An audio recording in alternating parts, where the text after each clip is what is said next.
Here are the top 6 things I'm looking forward to on Saturday. Let's kick it off in Seattle. It's the fan base, the student section, the community rallying around Washington, Kalen DeBoer, and this team as they welcome the 11th ranked Michigan State Spartans and Mel Tucker to Montlake Husky Stadium. This one's going to be berserk. I love the environment. I love the kickoff time. I love everything about how both these teams are playing.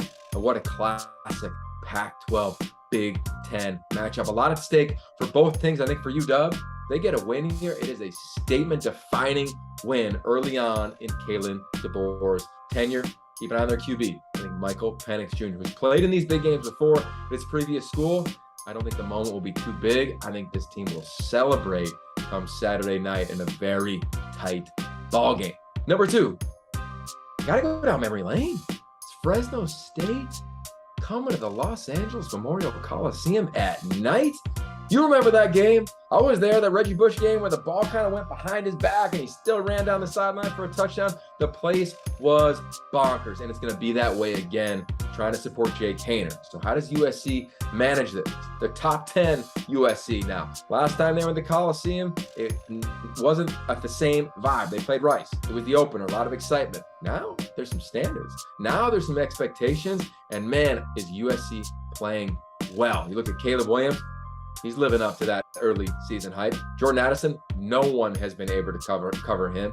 Mario Williams, as explosive as there is in the country right now. So I love this team, this core, how they're calling it, and this opportunity.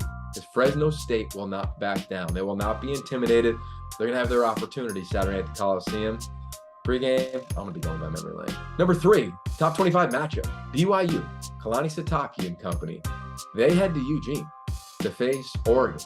Oregon back in the top 25 after that week 1 disappointing loss to Georgia. Week 2 dominating when we were there. We Dan Lanning mic'd up. You felt his energy, felt his juice, and you watched his team get back on track.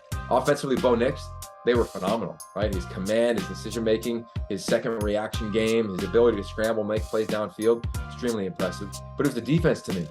2 missed tackles the entire game. They're going to have to play like that again against BYU. And for BYU, look, they've had success against the Pac-12 in recent years.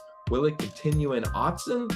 Find out. It's going to be a very challenging task for BYU. Really excited about what Dan Lanning is building and has continued to cultivate. This will be his 3rd game of his young head coaching career. I like the Ducks in this one tight, late. I think Autzen is a big advantage in this ballgame. 4th thing I'm really looking forward to is Cal. Since 1967, I think was the last time Cal went to South Bend. It's been a long time. But for Jack Plummer, he was there about a year ago. I think 364 days ago, by the time they kick it off, Jack Plummer will have played in South Bend against Notre Dame. So he brings some experience with him. He'll talk to his team. He'll let the guys know, hey, don't get caught up. You got to go play the game. Justin Wilcox will have to do that all week long as well within his team, and I think he will.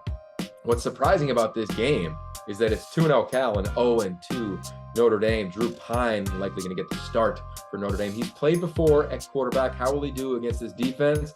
Justin Wilcox and Cal, they've always been a challenge for any quarterback. They attack your strength. They try to expose your weakness. What happened in this game? It's an early kick. It's going to be fun in South Bend to track this one. Big opportunity for Cal to get to 3-0. Number 5 for me really is all about managing hype. So I'm talking to you, Beavs and Cougs. Epic wins over the weekend. Oregon State goes down to Fresno State, wins it with Jack Coletto on the Wildcat. He runs over right end, and away they go into history. Huge win, great opportunity. Washington State, they go into Madison and take a game and shut out Wisconsin in the second half. What an incredible effort game by them. Now you both got to manage it. For Oregon State, it's a unique game, right? They're playing in Portland. They're playing in a soccer stadium. They're playing a team in Montana State that had a ton of success a year ago. Oh, how do they manage all of that hype with SC looming a week from Saturday on the Pac-12 networks? I'll be calling that one with Ted Robertson as well.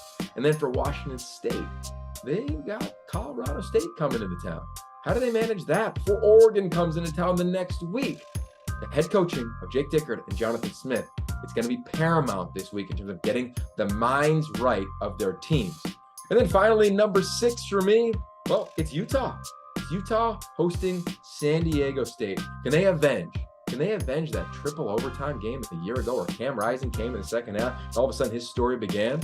I like Utah. I still think they are the most talented team and the most complete team in this league, they got to go make some noise in a game they lost a year ago and continue to get themselves back on track after what they did in week 2. So there it is, the top 6 things I am looking forward to on Saturday. What are you looking forward to? Let me know. Let us know. Hit us up on social media. Cannot wait to watch these games kick off on Saturday. It's going to be a fun one. We kick it off Saturday morning on the Pac-12 networks from the Rose Bowl with UCLA. We got you covered from there all day long.